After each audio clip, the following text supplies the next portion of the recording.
Instituto Universitario de la Frontera UFRONT, Inglés Técnico 4. Curso intensivo correspondiente al lapso S 2017 y dictado por la profesora Lisbeth Méndez. Hola, buen día y bienvenidos. En este video te voy a explicar el tema número 1 del objetivo 1 correspondiente al primer corte del curso intensivo. El tema es de los verbos auxiliares shall, should, can y must. Como subtema tenemos significado de los verbos auxiliares y la construcción de oraciones afirmativas y negativas. El contenido de este video es el siguiente. Punto número 1, elementos básicos de una oración en inglés. Punto número 2, ¿cuáles son los verbos auxiliares en inglés? Punto número 3, significado de los verbos auxiliares shall, should, can, must. Punto número 4, construcción de oraciones afirmativas y negativas. Y por último, el punto número 5, que es la asignación. Vamos a comenzar. Tenemos entonces el punto número 1, elementos básicos de una oración en el idioma inglés. Las oraciones en el idioma inglés se construyen utilizando 3 elementos básicos, que son el sujeto, el verbo y el complemento. El primer elemento, el sujeto, se relaciona con toda persona, animal o cosa que realiza una acción. El segundo elemento, que es el verbo, se relaciona con la acción que va a realizar ese sujeto, la acción que va a realizar esa persona, la acción que va a realizar ese animal o esa cosa. Y el tercer elemento, que es el complemento, es toda información adicional que sea referida a la acción que realiza el sujeto. Como punto número 2 tenemos cuáles son los verbos auxiliares en inglés. En inglés existen 23 verbos auxiliares. Los mismos son los siguientes. En la primera línea tenemos is, am, are, was, were, be, been, been. Segunda línea, have, has, had, do, does, did. Tercera línea, shall, will, should, would, may, might, must, can y could. En este primer corte específicamente no vamos a trabajar con todos los verbos auxiliares, solamente vamos a trabajar con 4. El primero de ellos va a ser shall, y shall lo vamos a utilizar cuando queremos hablar en futuro. Vamos a utilizar también should, el cual se va a utilizar cuando nosotros queremos expresar una opinión o dar un consejo. Vamos a utilizar también el verbo auxiliar can, el cual se utiliza cuando nosotros queremos expresar la capacidad de hacer algo. Y por último, vamos a utilizar must. Must se utiliza cuando yo quiero expresar una obligación, algo que debo hacer de manera obligatoria. Punto número 3. Significado de los verbos auxiliares shall, should, can y must. Número 1. Tenemos el auxiliar shall. Shall no tiene significado alguno, pero él sirve o tiene la función de transformar el verbo que está en la oración a futuro, o el verbo el cual nosotros estamos utilizando a futuro. Segundo auxiliar, should. Should sí tiene significado. ¿Qué significa? Como es para expresar una opinión o dar un consejo, significa debería, deberías, deberíamos o deberían. Tercer auxiliar, can. Can también tiene significado y significa puedo, puedes, puede, podemos y pueden. Como observación, te coloco la información que can es la conjugación del verbo poder en presente. Y el último auxiliar, must. Must me indica a mí una obligación. Es por ello que su significado es debo, debes, debe, debemos y deben. Como nota para este auxiliar, también te voy a colocar que es la conjugación del verbo deber en presente. Siguiente punto, construcción de oraciones afirmativas y negativas. Como estamos trabajando con verbos, quiere decir que estamos trabajando con el segundo elemento de la oración. Entonces fíjense, es muy sencillo. Ustedes en la parte del verbo, ustedes van a colocar dos verbitos, porque eso es lo que vamos a trabajar. Entonces, ¿cuáles dos verbos? Pues precisamente un auxiliar y un verbo principal. El verbo auxiliar va siempre de primero antes del verbo principal. Entonces ustedes en su oración colocarían el sujeto, luego el verbo auxiliar, luego el verbo principal y por último el complemento.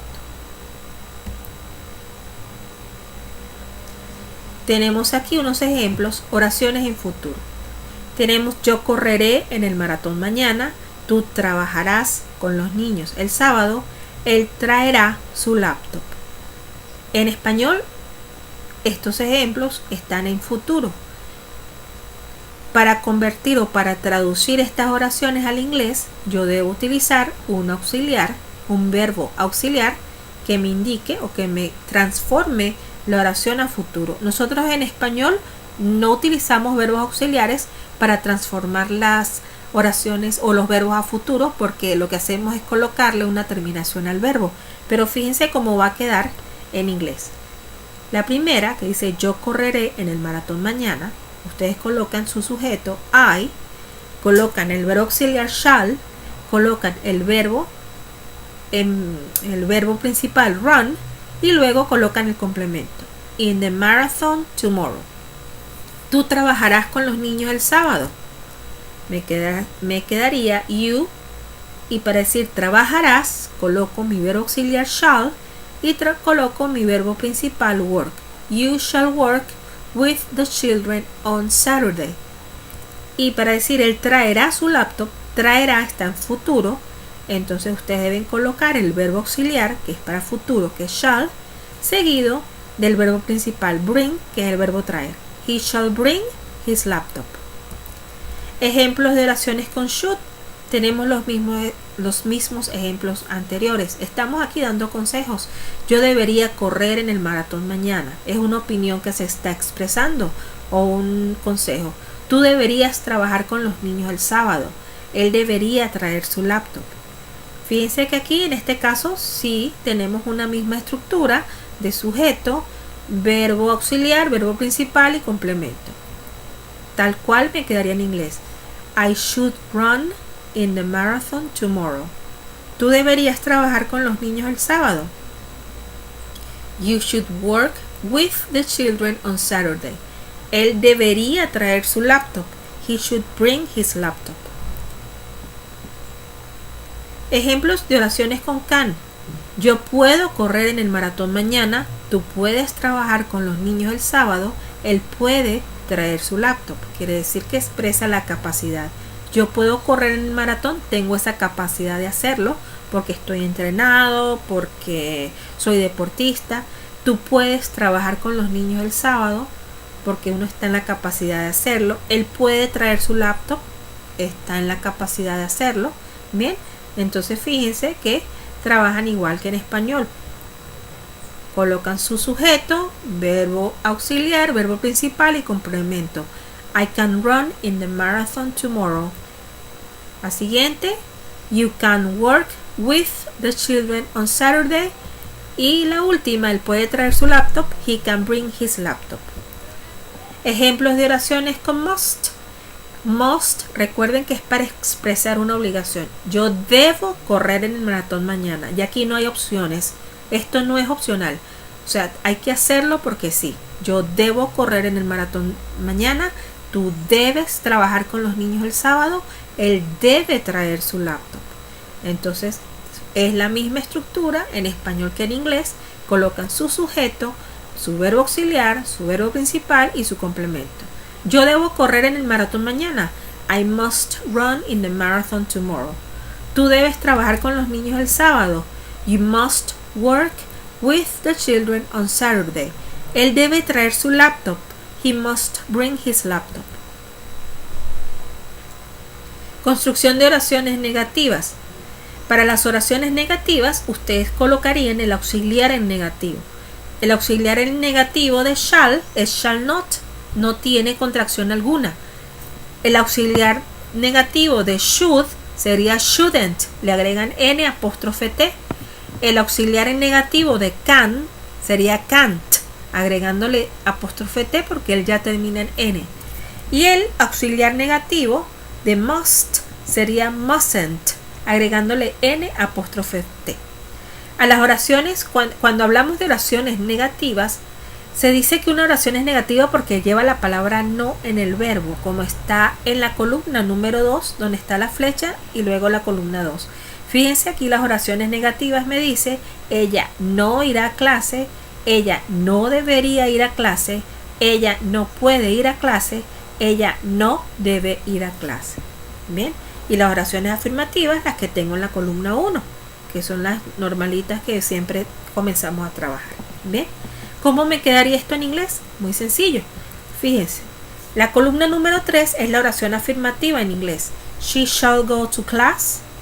Y la oración negativa, she shall not, le colocan el not, go to class. Bien, este es el único auxiliar en este caso de estos 4 que no se puede contraer. No tiene, o sea, no acepta contracción. She should go to class. En la columna 4, she shouldn't go to class. Columna número 3, oración afirmativa, she can go to class. Columna número 4, she can't go to class.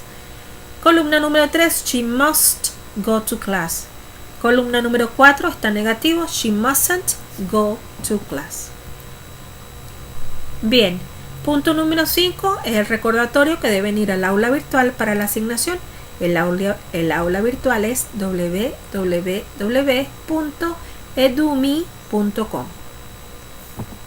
Gracias y nos vemos o nos escuchamos en el próximo video.